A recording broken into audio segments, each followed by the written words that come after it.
फुटप्रिक्स में भारत की भूमिका जैसे कुछ महत्वपूर्ण 3-4 क्वेश्चन करा चुका हूँ। इस वीडियो में 3 क्वेश्चन और महत्वपूर्ण क्वेश्चन लेकर मैं आपके सामने आया हूँ। तो इसी के साथ ये लगभग ये लेसन मुख्य रूप से कंप्लीट हो जाएगा। तो आइए स्टूडेंट्स देखते हैं नेक्स्ट क्वेश्चन। इस लेसन का लगभग अगला और इम्पोर्टेंट क्वेश्चन जो 6 नंबर और 4 नंबर दोनों में एग्ज़ाम के अंदर आता है, ये है भारत और चीन संबंध। थोड़ा सा मैं बताना चाहूँगा यहाँ पर कि चीन जो है वो हमारा पड़ोसी देश है और दुनिया का दूसरा आर्थिक मजबूत वाला देश है, आर्थिक रूप से समृद्ध देश है। साथ ही साथ जो चाइना है वो जनसंख्या में फर्स्ट पोजीशन पर है और इकोनॉमिक्स के रूप में देखा जाए आर्थिक रूप से तो सेकंड पोजीशन पर है आफ्टर अमेरिका। तो जो चाइना है और जो भारत है वो दोनों ही एशिया के महत्वपूर्ण देश हैं, क्योंकि चाइना अगर जनसंख्या में फर्स्ट पर है तो चाइना के बाद हिंदुस्तान का ही नंबर, भारत का ही नंबर आता है कि उसकी जनसंख्या चाइना के बाद सेकंड पर है। तो भारत और जो चीन के संबंध शुरुआती रहे थे वो मित्रतापूर्वक रहे थे, परंतु कुछ आगे चलकर ऐसे कारण बने, कुछ ऐसी विचारधाराएं उत्पन्न हुई जिसकी वजह से भारत और चीन के संबंधों में खटास पैदा होने लगी।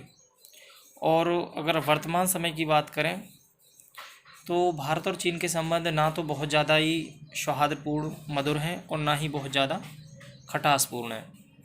हाँ, एक उतार चढ़ाव भारत और चीन के संबंधों में हर समय चलता रहता है।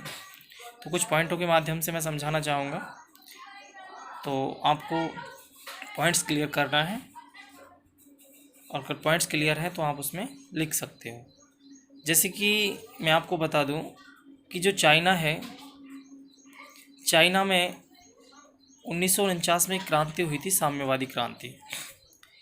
और इस साम्यवादी क्रांति से भी पहले 1911 में डॉक्टर sun yat-sen के नेतृत्व में एक क्रांति पहले हुई थी।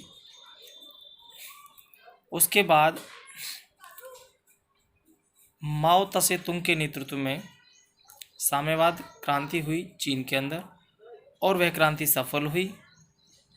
और सफलता के बाद जैसे ही चीन ने अपने आप को साम्यवादी घोषित किया तो चाइना को साम्यवादी रूप में मान्यता देने वाला सबसे पहला देश भारत ही था। चीन को मान्यता देने वाला साम्यवादी देश के रूप में। तो संबंध अच्छे थे, मधुर थे, परंतु जैसे जैसे समय बीतता गया ऐसे संबंधों में थोड़ा टकराव आया। तो यहाँ पहला पॉइंट कर लीजिए, साम्यवादी क्रांति। इसमें आप लिखोगे कि साम्यवादी क्रांति 1949 में माओ तसे तुंग के नेतृत्व में हुई थी और इसी साम्यवादी क्रांति के साथ चीन पूरे विश्व में साम्यवादी देश के रूप में उभर कर सामने आया। दूसरा पॉइंट आप लिखोगे, भारत ने जो है मान्यता दी चीन को साम्यवादी क्रांति के रूप में। तो इसमें आप लिखोगे कि भारत ही एक ऐसा पहला मात्र देश था जिसने चीन को सबसे पहले साम्यवादी देश के रूप में मान्यता दी। पॉइंट थर्ड है मैकमोहन रेखा। मैकमोहन रेखा एक रेखा है रेड क्लिफ। रेड क्लिफ जो है वो भारत और पाक के बीच में है और मैकमोहन जो रेखा है वो भारत और चीन के बीच में है, जो कि 1914 में निर्धारित की गई थी एक समझौते के द्वारा, जिसको हम शिमला समझौता कहते हैं। एक शिमला समझौता भारत पाकिस्तान के संबंध में भी है, आप उस समझौते को इससे ना जोड़िए। तो जो 1914 है उस समय एक शिमला समझौता हुआ था, शिमला में एक समझौता हुआ था ब्रिटिश भारत के दौरान, क्योंकि उस समय तो हम भारत के गुलाम थे, अंग्रेज़ों के गुलाम थे, भारत अंग्रेज़ों का गुलाम था। तो उस समय ब्रिटिश भारत के और तिब्बत के साथ ही साथ चीन के प्रतिनिधियों ने, इन 3 देशों के, भारत, तिब्बत और चीन के, इन तीनों के प्रतिनिधियों ने एक शिमला में समझौता किया और भारत और चीन के बीच में 1914 में रेखा का निर्धारण किया गया और उस रेखा का नाम रखा गया मैकमोहन रेखा। अब ध्यान रखिए ये पॉइंट 1914 में की रेखा निर्धारित की गई और स्वीकार कर ली गई, परंतु 1914 में जो रेखा निर्धारित की गई है वही रेखा आगे चलकर विवाद का कारण बनेगी, वही रेखा, वही सीमा। आगे है नेक्स्ट पॉइंट 4, सीमा विवाद। 1914 में जो रेखा यहाँ निर्धारित की गई थी, अब जैसे जैसे समय बीतता गया 1954 के मानचित्र में, अब मानचित्र का मतलब है यहाँ चाइना के द्वारा बनाया गया मानचित्र, उसने अपने मानचित्र में चाइना की बाउंड्री के अंदर ऐसा कुछ प्रदर्शित किया, दिखाया, जिससे कि भारत और चाइना के बीच कटुता के संबंध पैदा हो गए। कहने का मतलब है कि जो सीमा निर्धारित की गई थी उस सीमा को चाइना ने अपने मानचित्र के माध्यम से अवैध घोषित कर दिया और कहा कि यह सीमा निर्धारित नहीं है और हम इसको नहीं मानते, जिसकी वजह से भारत और चीन के बीच में संबंधों में खटास आई। और ये 54 जो है 2 डेटों के रूप में मुख्य रूप से प्रसिद्ध है, जो कि मैं यहाँ पंचशील के रूप में भी बताऊंगा। पंचशील होने के बाद ऐसा किया था इन्होंने। उसके बाद है 1950 में चीन का तिब्बत पर आक्रमण। अब जो तिब्बत है चाइना और भारत के पास में लगता है एक क्षेत्र जहाँ पहले राजा अपना राज किया करता था, परंतु कहते हैं कि चाइना ने भारत को कुदृष्टि से देखा और चाइना ने तिब्बत को अपने क्षेत्र में मिलाने का प्लान बनाया। तो चाइना ने जैसे ही तिब्बत पर आक्रमण करने की कोशिश की तो भारत ने उसको रोकने का प्रयास किया। तो चाइना ने भारत से कहा कि भारत, आपको इतना चिंता या चिंतित होने की ज़रूरत नहीं है, तिब्बत जो है उसको मैं अच्छे से रखूँगा और उसका प्रशासन चलाऊँगा। और उस समय देश के प्रधानमंत्री थे पंडित नेहरू। पंडित नेहरू जी ने चीन की बात को माना और तिब्बत पर जो है चाइना का अधिकार हो गया, परंतु पूर्णतः नहीं। इसी बीच धीरे धीरे तिब्बत के अंदर कुछ धर्मगुरुओं ने चीन के खिलाफ बोलना शुरू कर दिया, जो कि मैं नेक्स्ट पॉइंट में समझाऊंगा। ठीक है, तो यह स्थिति ऐसी आ गई कि 1959 में जो बौद्ध धर्म के अनुयायी प्रवर्तक, बौद्ध धर्म को प्रचारित प्रसारित करने वाले, बढ़ाने वाले एक गुरु हैं दलाई लामा, जिनको तिब्बत के सभी लोग अपना गुरु मानते हैं बौद्ध धर्म के रूप में। तो बौद्ध धर्म का जो प्रवर्तक एक प्रकार से चलाने वाले उनको दलाई लामा थे। तो दलाई लामा ने 1959 में, या ये कहो कि 58 से लेकर 9 तक इस तिब्बत के प्रश्न पर, या तिब्बत पर जब चाइना अपना आक्रमण कमान चलाने की कोशिश कर रहा है, उसको दबाने की कोशिश कर रहा है, अपने प्रशासनिक क्षेत्र में मिलाने की कोशिश कर रहा है, तो उसका विरोध किया। अब जैसे ही विरोध किया तो चाइना ने दलाई लामा को गिरफ्तार करने का आदेश दे दिया। दलाई लामा जैसे तैसे जो है भागकर भारत आ गए 59 में, और 59 से लेकर आज तक भारत में ही दलाई लामा मौजूद हैं। और भारत चीन के भाईचारे की भी बात बार बार कहते हैं वो, परंतु जो चाइना है वो अपनी हरकतों से बाज नहीं आता। तो यहाँ ये पॉइंट भी ध्यान रखिए। अब मैं जो पंचशील का पॉइंट है इसको मैं क्लियर कर देता हूँ। भारत और चीन के बीच में जब संबंध अच्छे थे और भारत ने चीन को साम्यवादी क्रांति के रूप में मान्यता भी दे दी, मिस क्रांति होने के बाद जो साम्यवादी देश बना मान्यता भी दे दी, मैकमोहन रेखा भी निर्धारित कर दी। ठीक है, परंतु जब 29 अप्रैल 1954 को पंचशील समझौता हुआ तो उसमें 5 नियम निर्धारित किए गए थे। पंच का मतलब 5, शील का मतलब नियम, जो कि मैं भाग 1 जो मैंने वीडियो बनाई है उसमें मैं इसके बारे में थोड़ा बता चुका हूँ। तो समझौते भारत और चाइना के बीच में हुए। भारत की तरफ से पंडित जवाहरलाल नेहरू देश के प्रधानमंत्री और चाइना की तरफ से चाओ इन लाई। 5 नियम पर हस्ताक्षर हुए। 5 नियम मुख्यतः एक दूसरे पर आक्रमण न करना, एक दूसरे के आंतरिक मामलों में हस्तक्षेप न करना, सीमा पर विवाद खड़ा न करना, शांतिपूर्ण से अस्तित्व को बनाए रखना, इस तरीके की 5 बातें थी। समझौता हो गया। इतना होने के बावजूद भी कुछ समय बाद ही 1954 के मानचित्र को दिखाकर चाइना ने जानबूझकर भारत के साथ जो है पंगा करने की कोशिश की। अब इसी बीच ये मामला भी सामने आ गया कि भाई वो दलाई लामा को गिरफ्तार करने के आदेश देने लगे और दलाई लामा भारत भागकर अपने कुछ समर्थकों के साथ आ गए। तो ये 7 पॉइंट यहाँ देख लीजिए जो कि भारत और चीन के संबंधों को दिखाते हैं। साम्यवादी क्रांति जो हुई थी, भारत ने उसको मान्यता दी। दूसरा है कि जैसे चीन साम्यवादी देश बना तो भारत ने उसको मान्यता दी। सेकेंड पॉइंट है मैकमोहन रेखा निर्धारित की गई शिमला समझौते के रूप में ब्रिटिश भारत, तिब्बत और चीन के प्रतिनिधियों के माध्यम से।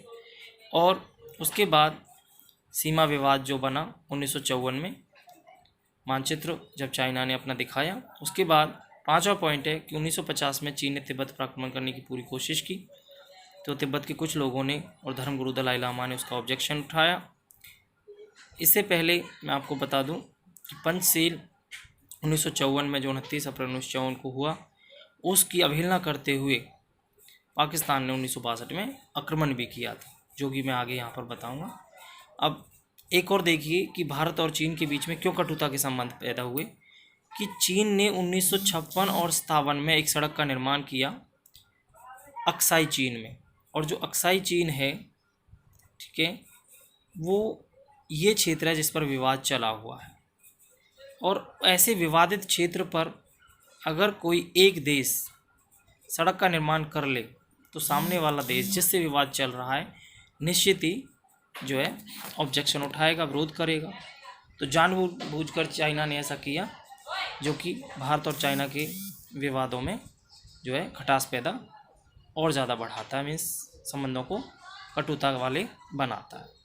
इन बातों को अगर हम देखें तो इन बातों से ये प्रेरित होता है कि चाइना कहीं ना कहीं भारत के साथ जो है जानबूझकर ऐसी हरकतें कर रहा था कि भारत उकसाया जा सके। अब ऐसी स्थितियां बन गई कि जब पंचशील का नियम बनाया गया उसका समर्थन चाइना ने नहीं किया, क्योंकि उसने मानचित्र में ऐसी कुछ क्षेत्र दिखाए जिससे कि ऑब्जेक्शन किया जा सके। सड़क निर्माण कर लिया। दलाई लामा जब भारत भागकर आ गए तो दलाई लामा को भारत ने राजनीतिक रूप से शरण दे दी। इस बात पर चीन जो है वो तिलमिला उठा, जो बहुत ज़्यादा महत्वपूर्ण पॉइंट है भारत और चीन के बीच में कटुता का, कि दलाई लामा जैसे ही तिब्बत से भागकर भारत आए तो भारत द्वारा राजनीतिक रूप से शरण देने के बाद चाइना ने सीधा भारत का विरोध किया और कहा कि आप ऐसे व्यक्ति को शरण नहीं दे सकते जो कि हमारे खिलाफ हो या फिर जिसको हम पकड़ने की या गिरफ्तार करने की कोशिश कर रहे हैं। तो भारत ने कहा कि ये एक राजनीतिक मामला है, अगर कोई व्यक्ति हमारे यहाँ आता है, कोई नागरिक दूसरे देश का हमारे यहाँ आता है तो हम उसको राजनीतिक शरण दे सकते हैं, जबकि कोई वह विरोधी या आतंकवादी या कोई असामाजिकता तो नहीं है। तो इसी बात को लेकर भारत और चाइना के बीच में धीरे धीरे संबंध इतने बिगड़ गए कि सीमा पर घुसपैठ होने लगी, गोलीबारी होने लगी। और वह गोलीबारी और छोटी छोटी घुसपैठ जो है 20 अक्टूबर को इतनी बड़ी हो गई कि चाइना ने एक तरफा जो है गोलियां चलाई और फिर भारत को भी मजबूरन युद्ध करना पड़ा। और यह युद्ध 20 अक्टूबर से 21 नवंबर लगभग 1 महीने तक चला, जिसमें भारत की जो है हार हुई। और उसके बाद चीन ने ही अंतर्राष्ट्रीय दबाव की वजह से 1 महीने बाद युद्ध विराम की घोषणा की। इस युद्ध में क्या हुआ ये एक अलग से क्वेश्चन बनता है 4 नंबर का, कि 1962 के चीन युद्ध, भारत चीन युद्ध का वर्णन कीजिए। परंतु यहाँ मैं पूरा जो क्लियर कर रहा हूँ वो है भारत और चीन के संबंध। तो संबंधों में ये पॉइंट ज़रूर आएगा, अलग से क्वेश्चन आ जाए। तो युद्ध हुआ 1 महीने तक, भारत की हार हुई, चीन जीत गया। अंतर्राष्ट्रीय दबाव की वजह से उसको एक तरफा युद्ध विराम की घोषणा करनी पड़ी। और साथ ही साथ चाइना ने नेफा के प्रश्न पर सवाल उठाए। अब नेफा की फुल फॉर्म जो यहाँ पर देख लीजिए, जो अरुणाचल प्रदेश से संबंधित है, नॉर्थ ईस्ट फ्रंटियर एजेंसी, यानी कि एक एजेंसी बनी हुई थी नॉर्थ ईस्ट से संबंधित राज्यों को सुरक्षित करने के लिए सीमा के माध्यम से, जो कि अरुणाचल प्रदेश जैसे क्षेत्र इसमें आते हैं, कि उत्तर और पूर्व के जो राज्य हैं उनकी सुरक्षा की गारंटी ये नेफा करता है। आगे है भारत और चीन के संबंधों का एक पॉइंट, वो है LOC, लाइन ऑफ कंट्रोल, जिसको नियंत्रण रेखा कहा जाता है एक प्रकार से। तो इस पर भी भारत और चीन के बीच में विवाद चलते हैं, वही जो मैकमोहन रेखा एक प्रकार से। उसके बाद है नेक्स्ट पॉइंट, अरुणाचल का प्रश्न, जैसे मैं बता रहा था अभी नेफा। अरुणाचल का प्रश्न का यहाँ मतलब ये हो जाता है कि अरुणाचल प्रदेश पहले यूनियन टेरिटोरियस यानी कि केंद्र शासित प्रदेश था जनवरी 1972 में, और उसके बाद उसको फरवरी 1987 में जो है राज्य का दर्जा दे दिया गया। अब अरुणाचल प्रदेश का कुछ हिस्सा चाइना का जो मानचित्र है उसमें चाइना ने दिखा रखा है, और चाइना कहता है कि अरुणाचल प्रदेश हमारे भारत का एक अभिन्न हिस्सा है, जबकि पूरी दुनिया जानती है कि अरुणाचल प्रदेश भारत का अभिन्न अंग है। प्रधानमंत्री मनमोहन सिंह जी अपने कार्यकाल में अरुणाचल के राज्य के दौरे पर गए, तो चीन ने प्रधानमंत्री मनमोहन सिंह, पूर्व प्रधानमंत्री मनमोहन सिंह के उस दौरे को अवैध करार दिया और कहा कि हम इसका जवाब देंगे। यानी कि चाइना समय समय पर ऐसी गतिविधियां करता है, ऐसी बातें करता है जिससे कि जो संबंध है वो बिगड़े, और ख़ासकर तब वो हमें 1962 के युद्ध में हरा चुका है, क्योंकि भारत की वो स्थिति नहीं है कि वो जो है चाइना को मुँह तोड़ जवाब उस समय दे सका। अब आइए एक और पॉइंट भारत और चीन के संबंधों का, जो कि थोड़ा खटास पैदा करने वाले संबंधों का पॉइंट है।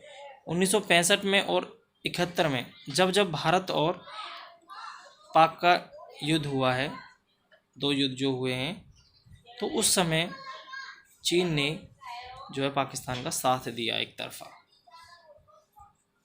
और चीन ने पाकिस्तान को इतना उकसाया कि उसने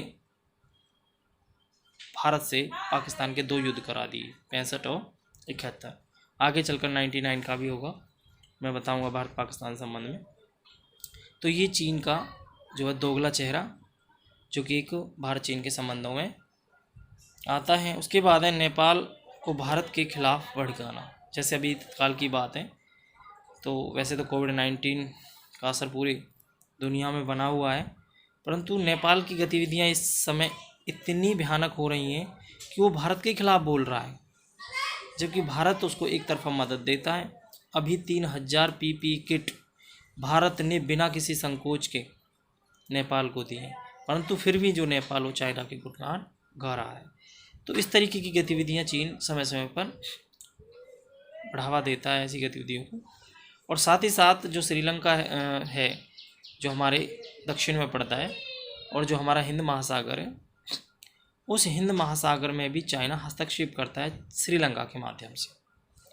श्रीलंका को समय समय पर भारत के खिलाफ भड़काकर, जैसे कि यहाँ नेपाल, और जानबूझकर श्रीलंका को इस तरीके की आर्थिक गतिविधियाँ या आर्थिक मदद देकर, जिससे कि भारत को नीचा दिखाया जा सके। समय समय पर वहाँ अपने सैनिक अड्डे या जो है बोट के माध्यम से वहाँ पर गश्त लगाना, इस तरीके की गतिविधियाँ चाइना करता रहता है। इन्हीं सब पॉइंटों की वजह से भारत और चाइना के जो संबंध है वो लगभग कटुतापूर्ण बने हुए हैं, और चाइना ही वो देश है जो भारत को UNO में 27 सदस्यता दिलाने के भी खिलाफ है, और उस पर वो वीटो ले लेता है।